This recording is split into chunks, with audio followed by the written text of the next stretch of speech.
ana peteng hanggameng kiblat purwa kalingan lelamuk lumayang hanutup langit krodaning hawa mawurahan hamubeng aning negari Pancala kadikina cak jagate sang nata Pancala Prabu Gandabayu ruhara mrawasa telenging cipta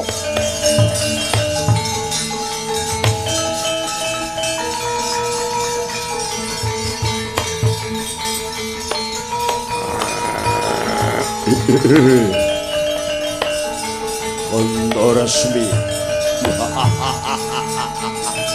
Urutana Brangtaku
Ten samar pamoring suksma Om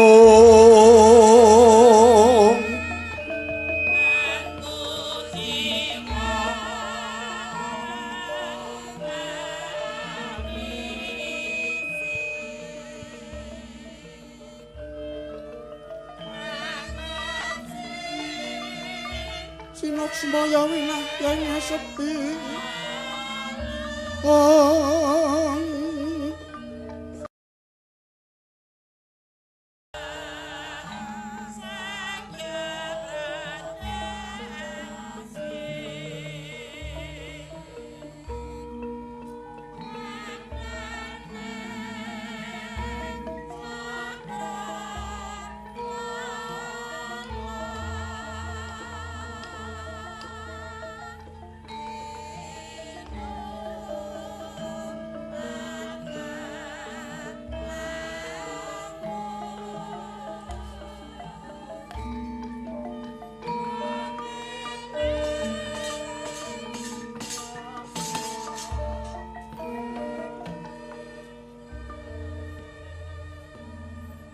Mangkuta Yayi Prabu Gandabayu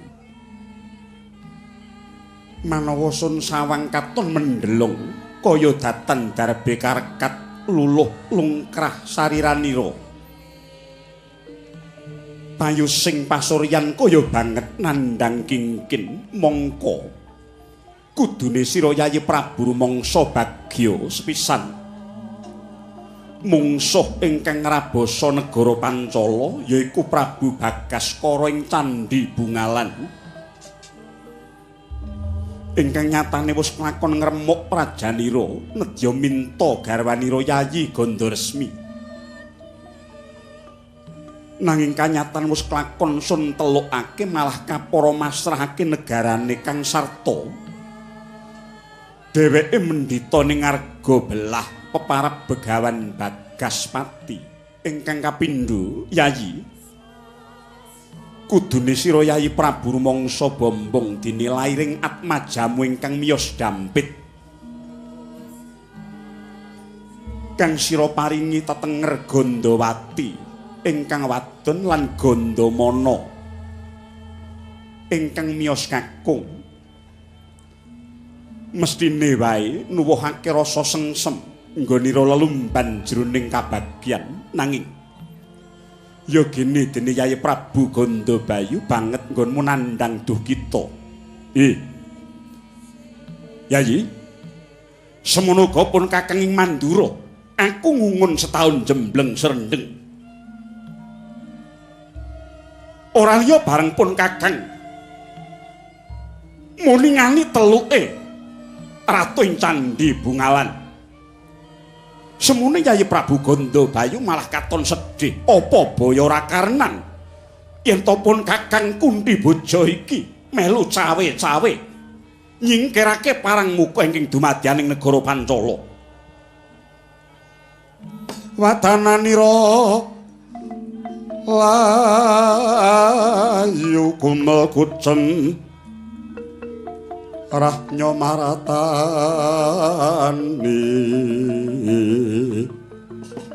ong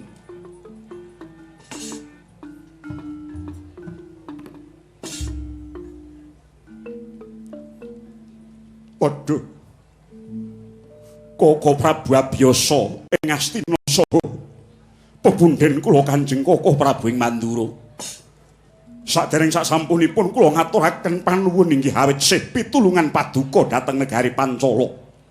Satemah nagari Pancala nandhang pepeteng nalika semanten ing mangke padang jinglang ingkang kula sandhang. Yayi Prabu iya. Ananging duh Koko Prabu.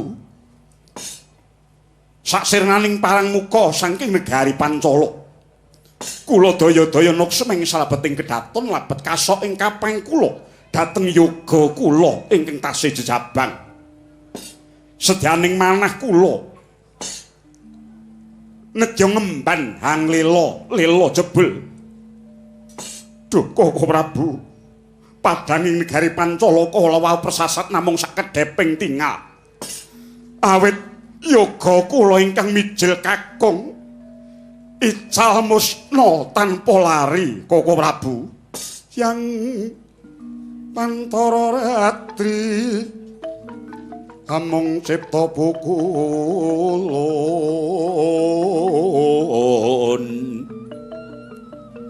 ong tanolian kaeksi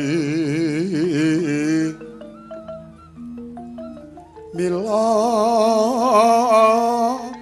katur ing kang cundamane ong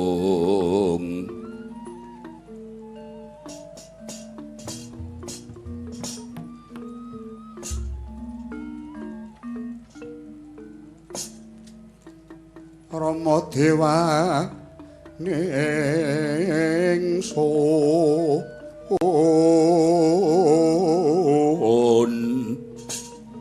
ing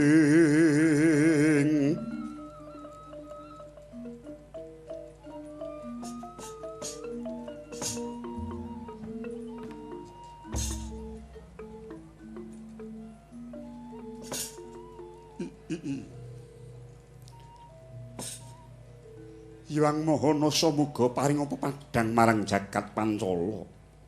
Oh, Yayi Prabu, Yayi Prabu. Pun Kakang Ngastina rumangsa ngungun dene kedadian ingkang dumadi jroning pura. Apa baya sadurunge ora ana sasmitaning kasusahan. Awit kahanan ingkang dumadi mangkono mau sayektine adat lupiya ingkang wis kawuri ana sasmita lan tandha ingkang kinarya tetenger ora keteng panggondo ingkang ora landhep pangrasa tumrap daharan ingkang ora bisa mirasa pamireng ingkang ora damang kang sarta pandulu ingkang kala mangsan sok kurang pramana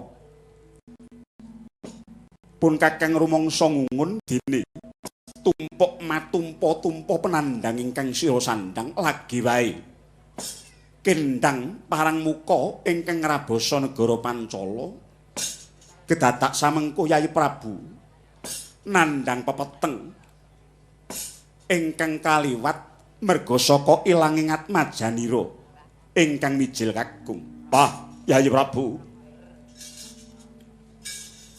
Kaya ngapa aboting rasa dene anak lanang mono ingkang kudune dinama Dama. Ing besok bisa nglintir ke Prabon Paduka Yayi Prabu malah kapara samengko ilang kaya jinempa ning angin. Aduh, Kakang Prabu. Nyatanipun mboten wonten nandha ingkang sumindhe. Lung-lungan ingkang puthel menapa dene banon tinumpuk. Kalebet para inya, para parekan miwah para mban. Ingkang sami anjagi wonten madyaning pura. Sedaya kados ketaman ing sirep Begananda. Mboten wonten para pinter ingkang saged muninganing pundi dunungipun yoga kula. Milenging saking menika duh Koko Prabu.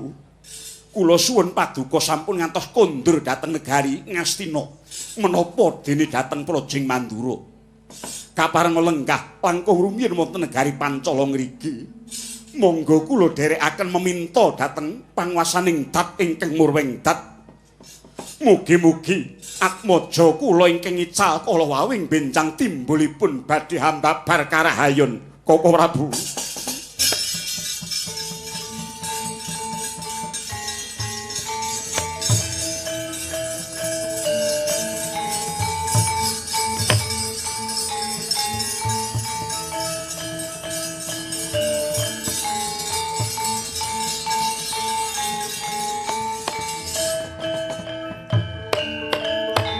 Jagat wasesaning Bathara Yayi Prabu Gandawayu kula wonten pangandika ing dawuh Kakang Prabu lamun mangkono jumbuh kelawan kahanan iki pepetenging negara Pancala pun Kakang nedya mahas ing asepi ngisep-sepi ning Supana meminta marang panguwasaning Bathara Luhung muga-muga atmajane ring besok tinemune bakal dadi satriya ingkang gegirisi.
geger pepuyengan kayangan jonggring salaka dewa kapracun ndang kaseser yudane labet saking pangamu ing pandhita ing Sri Ngawanti nenggih Resi Jarwada tatan wigeh hararinga ngrabasa para dewa gempong atine buteng nalare kaya tatan weruh keblat krodha ing palagan gawe giris apa to ingkang gumana musik aning tyasira tanasane smuhung kejawi pelampan ingkang sinandang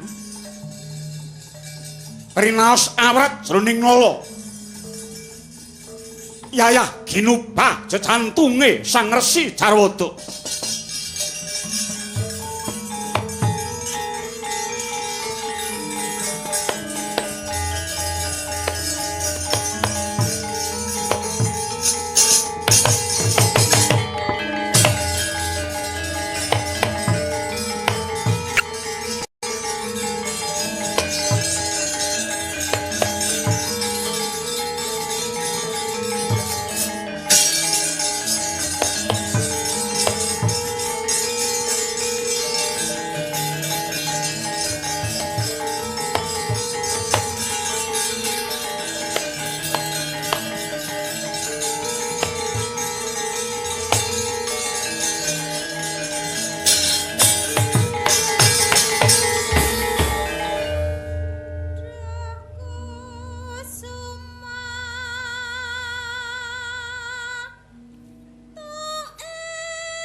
Mangkuta Jarwati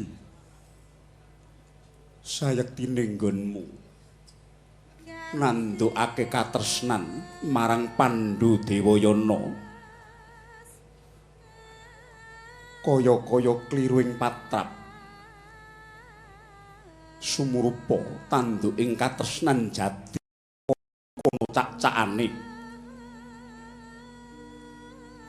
mula kang gedhe pangapuramu lan aja kurang ing pamengku lamun to Pandhu ora bakal bisa nampa tibaning katresnanmu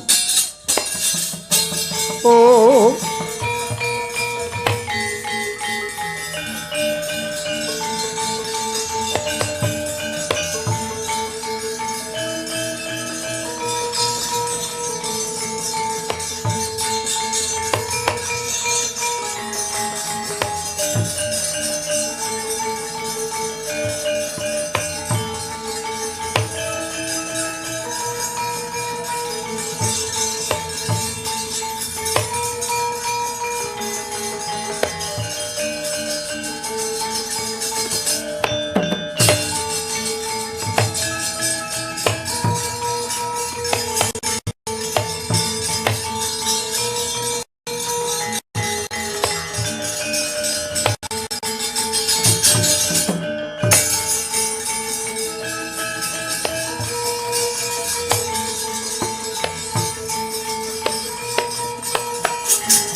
Dewa Sugata marang sureng perang ngudani arum-arum ngendane ngawiyat narada ngepalani Jawata Sukamulat dalah pragenjong pak fong bu bolong anu dayang ditegar nguwang Jarwada Jarwata lerena, nggih lerena. Dewa aja nganti ana siji-siji sing nyalahke marang lekasku. Ya. Yen pancen dewane wis kita kudune kowe ngerti. Iya aku ora maido nanging ngene ya. Sing luput kuwi dudu Pandhu. Nanging sing luput Mbak Ayumu. Apa tuman wong tresna marang wong iku yen ora kasembatan banjur mungkasi uripe. Mogok nyawane tanpa nyahat marang ning kodrat. Sepisan maneh ulun ora maido sepira ta pingget lan wirange Mbak Yumu. Ing atase wong wadon wis nglairake rasa sengseme nanging jebul mung disepelekake dening Pandhu. Nanging kowe kudu ngerti yen to Pandhu gawenang netepake marang lekase dhewe tanpa kebondo dening wong liya. Aku ora bakal idep marang dawe sapa wae. Nadyan aku sipating Brahmana ing kudune wis mungkur marang babagan kanepsun. Ning saka pangrasaku tumrap lelakon iki dewane sing ora adil. Mula besok ndak tak ngenteni apa tinimbang urip ndedawa wirang. Aku balekno ning kasuwargan. Loh. Le mayar. Golek swarga kok mayar men. Ora kena, sira kudu bali. Aku mbajut ora kena kudu bali. Kaya durung titik kala mangsane sira bali marang alam kadewan. Yen pancen mangkun aja tutup korisela matangkep gage wengakno. Dewa sing kaya ngapa tetunggule kon mrene. Yen ora ana kang bisa nyampurnakake Resi Jarwada, tak anggep dewa padha karo titahe.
Maruta wastane kempaling kang barat lesus samirana prabancana sindung riwut pawana ali wawar gumrubuk swarane yayah bisa ngubengake harga saya sru pamesune Bathara Bayu ya Sang Hyang Maruta pinusus kang daya luwih sewu kekiatan mijil saking kiblat sekawan saking kapal ingkang maha wikan kadyamungkus sang jabang bayi manunggaling kasantosan maweh daya geter amung sakedheping netra kadhi sinengkake dewasaning sang jabang bayi jelek gagah prakosa sembada dada baune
sarta pawanuting ran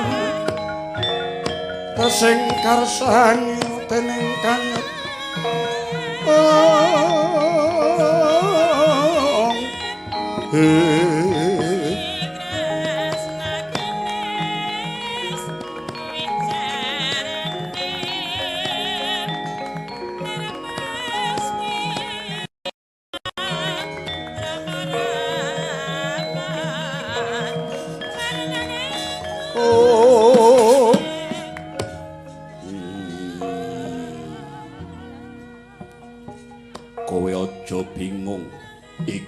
mapan ana ing alam kadewan ulun iki Bathara Bayu ya Sang Hyang Maruta ih pangabekti kula mugi kunjuk wonten sandhaping padha pukulun ya namung kenging menapa dene kula mapan wonten ing papan ngriki saha kula menika sinten pukulun sumurupa sira kuat majaning kaki Prabu Gandabayu ing Pancalaretna aranira Gandamana marmane ulun wisesa ing reh guna kasekten karana bisa sumunar cahyanira menjila ing jagat iki gedhe kapitayan ulun marang jeneng para lamun ta sira ing besok bakal bisa dadi tetungguling para satriya madhangake sangya kang kepetengan mula kang saka iku Gagi Gandamana marata muli pidhangetna dawuh ulun reh ning sira iku jejer jiwaning satriya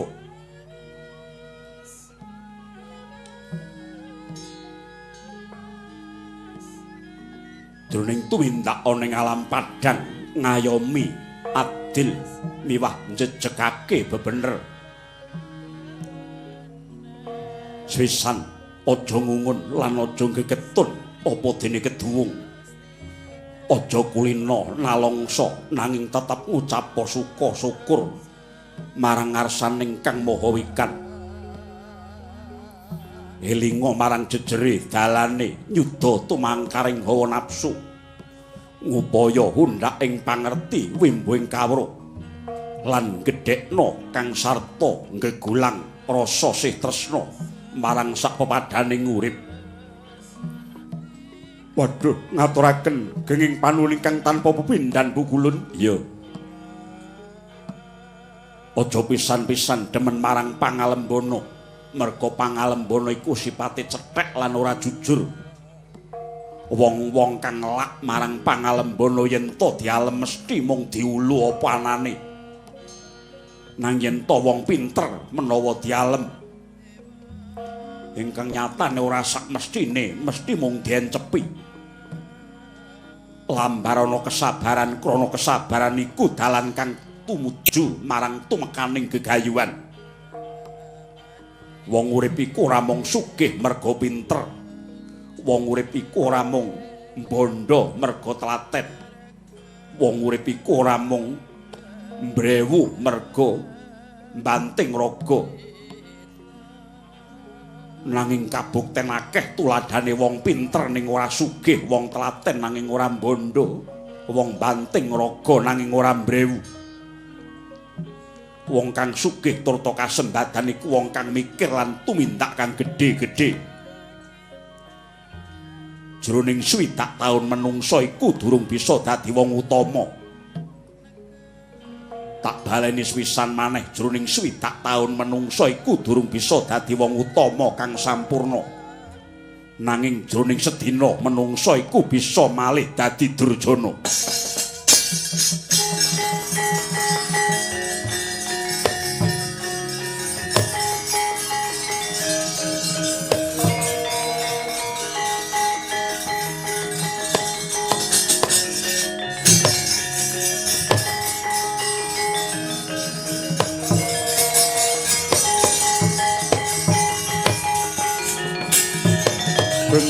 Gancing langit kelap-kelap katon lirikin sanging sang mawe gandrung. Dalah. Lah kancane padha horek polahe nganti kaya gabah dinteriya ning pabaratan. Lah kok dadi kowe malah napen ning swarga marutahe kaki bayu. Sumurupa kayangan gegeran merga saka pangamuking resi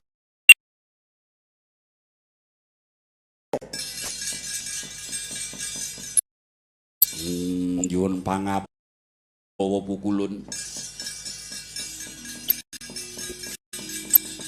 merga nggonku tansah kesem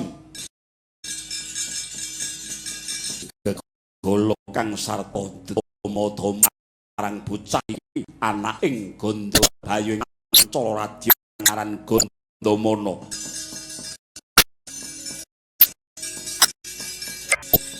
Aku wis ngerti yen to dina iki kayangan Jungkring Salaka peteng merga saka ngamuking mungsuh. Saka pangasaku bocah ngaran Gondomana iki ingkang bakal bisa dadi jagoning dewa. Dalah.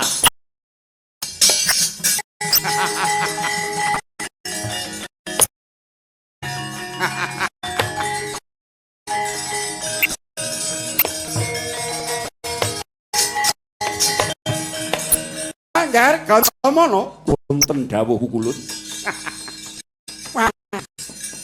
Tan perbeda kaya lanjarane Prabu Gondobayu sentosa dada baumu nggih.